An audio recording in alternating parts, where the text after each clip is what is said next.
Open die forging is performed on ingot, billet, bar, or a preform, and is the deformation of a workpiece between flat or shaped dies without completely restricting metal flow.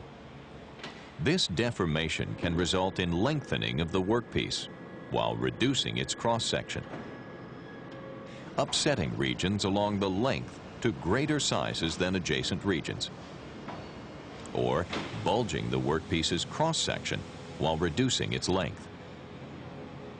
Lengthening and upsetting are typically done using multiple impacts, as the workpiece is incrementally advanced lengthwise and rotated about its longitudinal axis. There is essentially no limit to the size of forgings that can be made using open die forging.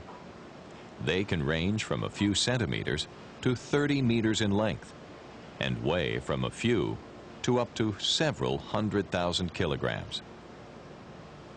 Although fairly complex shapes can be made using open die forging, most are rather simple solids or hollows requiring considerable machining to achieve final shape.